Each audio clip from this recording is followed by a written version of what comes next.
I wasn't called to ask a question of the British Prime Minister today.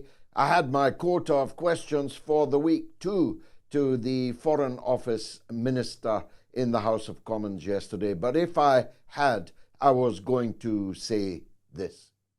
We in Britain all saw what a massacre looks like in London, in Hainault yesterday, when a man with a sharp sword murdered a small child and tried to murder many more people before being stopped in his tracks, having wounded several by brave officers of London's Metropolitan Police.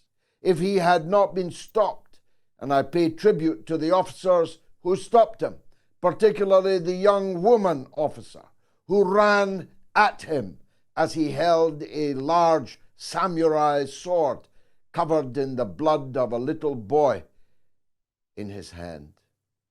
But tomorrow, maybe within 4 or 5 hours from the end of this show, a new massacre will ensue in the Gaza Strip, because the deadline given by the killer and his gang, Netanyahu, and the others who may soon face an international arrest warrant from the International Criminal Court, will begin their invasion of the tent city of Rafah.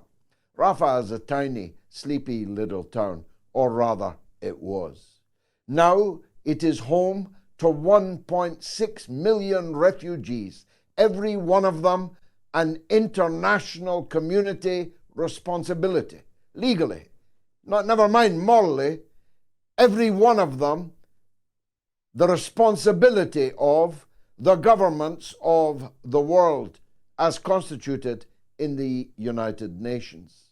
We are responsible for every person in Israel's illegally occupied territories, which includes Gaza.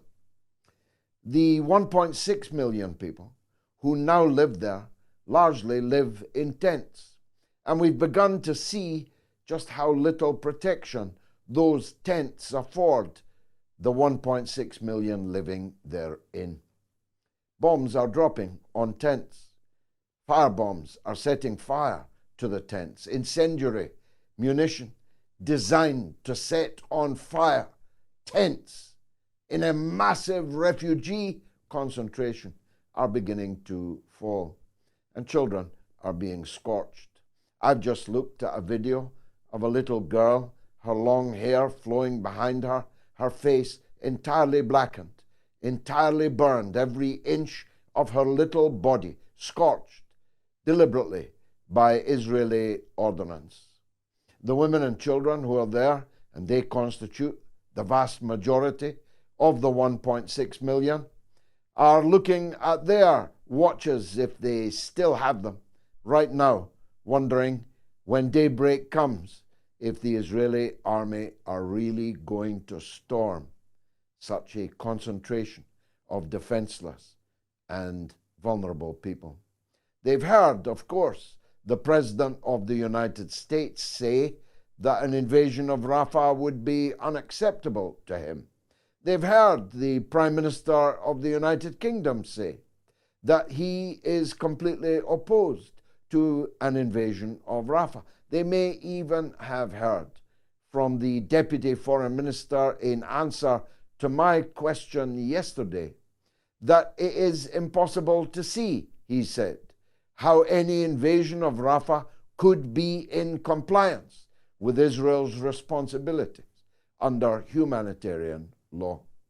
The question, though, is what, if anything, are these leaders or anyone going to do about it if and when Netanyahu's invasion begins?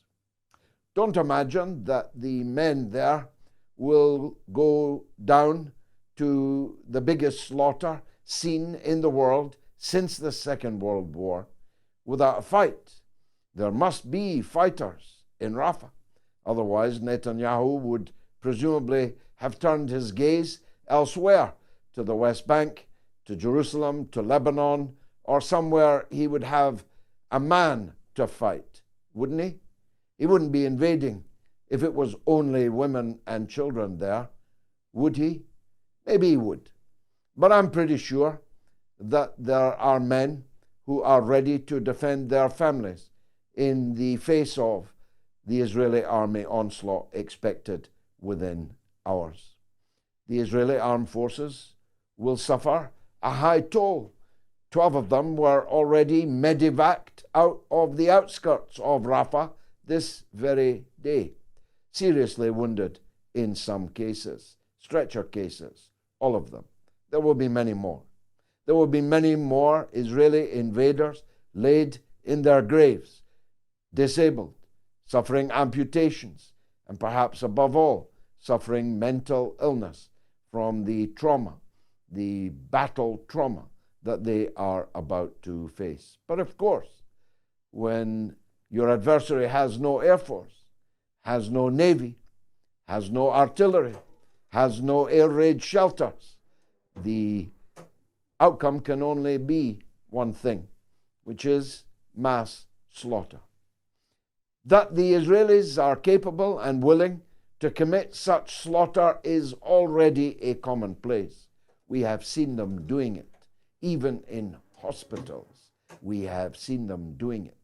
We have seen the bodies that they shot at point-blank range, their hands tied behind their backs.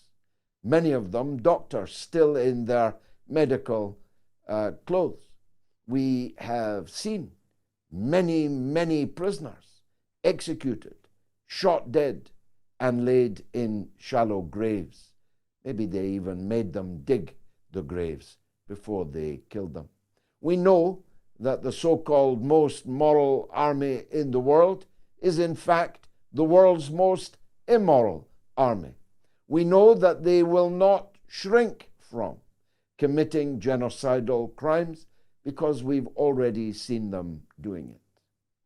So the big question is, what will President Biden, what will Prime Minister Sunak, what will Leader of the Opposition Starmer in the UK Parliament do about it?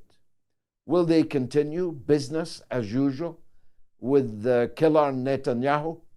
Will they continue to send weapons and money and provide diplomatic cover in the United Nations in the wake of one of the greatest war crimes since 1945? Will they? Will they really?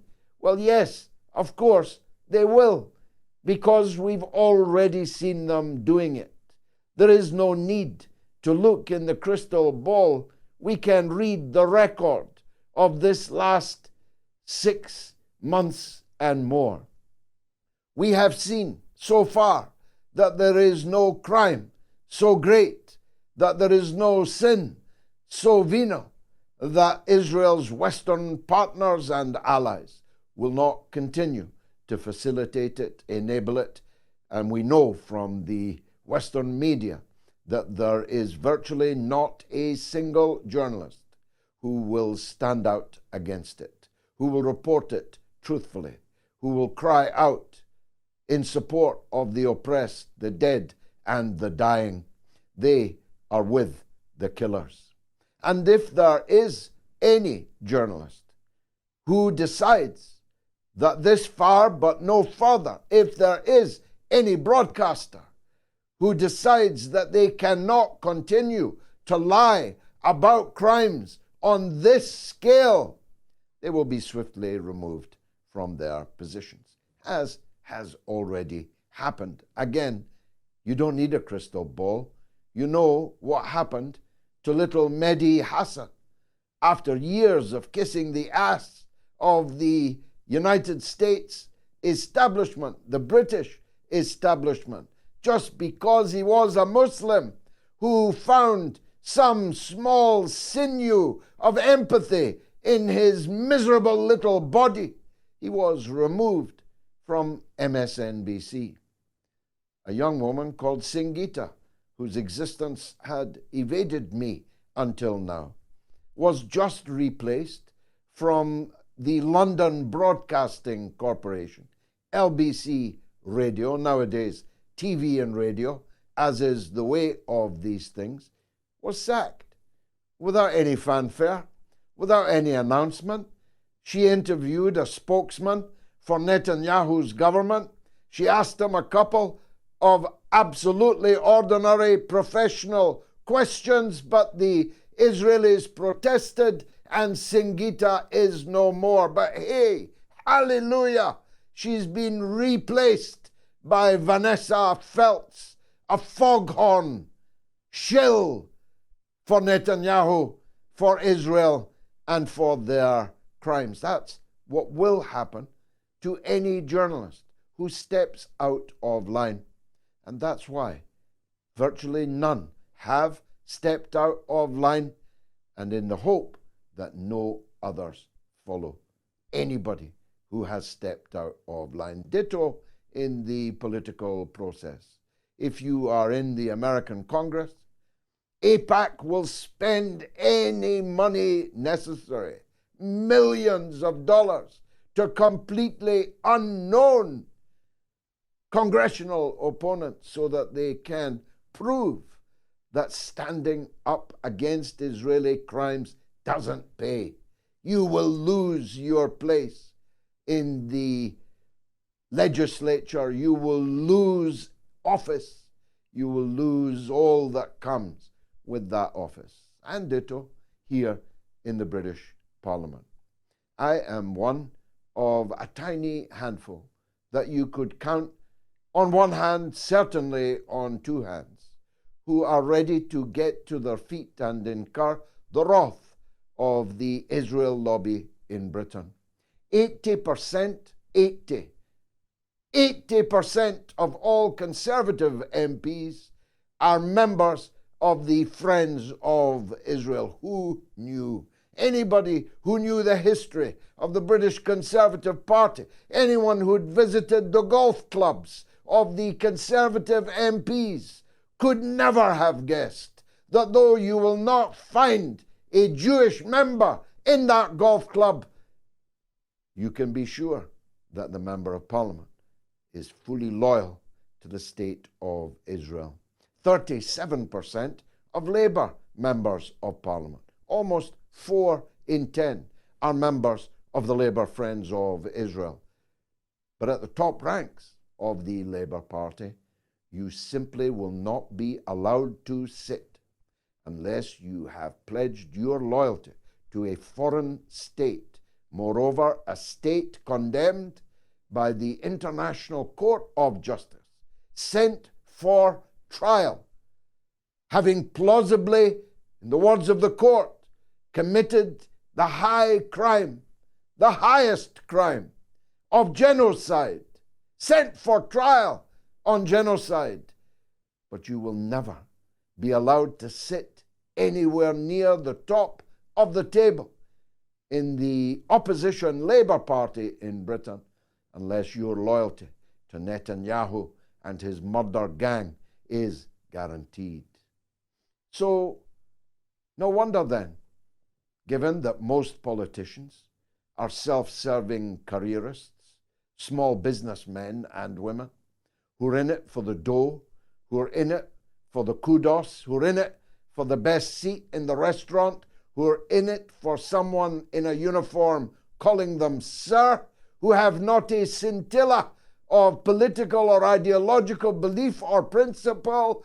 No wonder then that so few of them are ready to risk their place in the political class.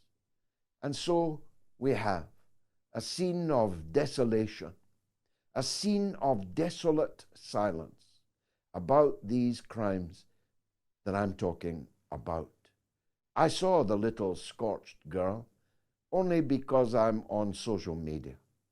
She will never even be talked about, still less shown on any television channel. She will never feature on the front or even page 38 of any British newspaper. Her agony cuts no ice with the political and journalistic class in Britain. Her pain doesn't matter to them. Her blood is worthless to them. How else can it be that she will never be reported on? The truth is, in Western countries, we are living now in a state of moral and political bankruptcy. If we were a company, we'd be declared bankrupt. We have nothing of value about us anymore.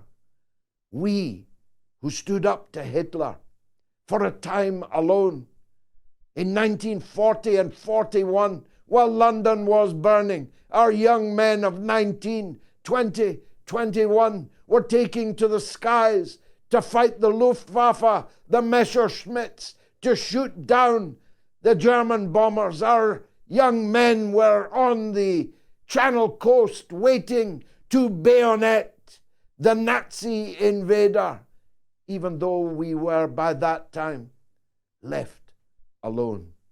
We who spent the next half century talking about our moral capital earned by that generation of our young men are now totally bankrupt.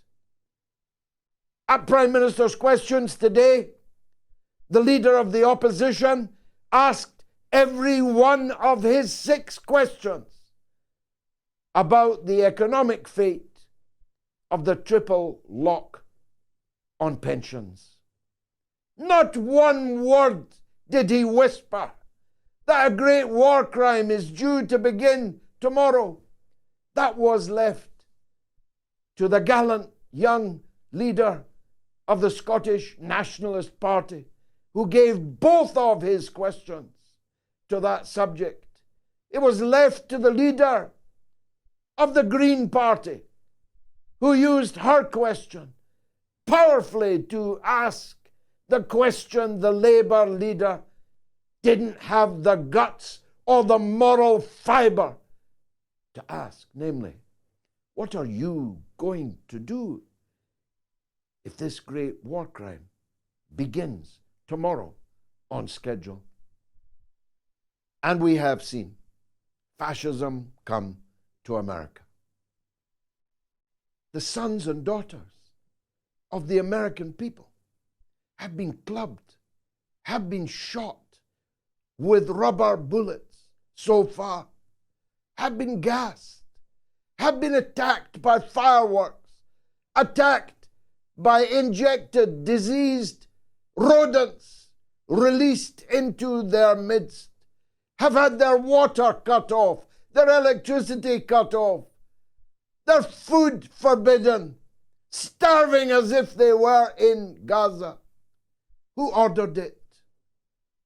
Joe Biden and his Democratic Party, factotums in the governor's halls, in the Senate and congressional offices of the Democrats, supported, just like here in Britain, by the party that gets paid a public salary to oppose the actions of the government, to hold the government accountable.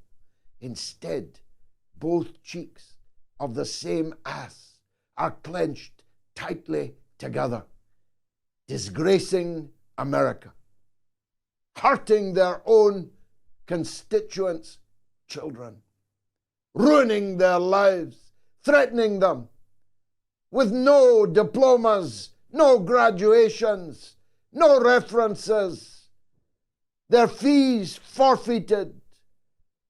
That's what the West now looks like today. We've got the one and only Scott Ritter up right after this, so you better stay tuned.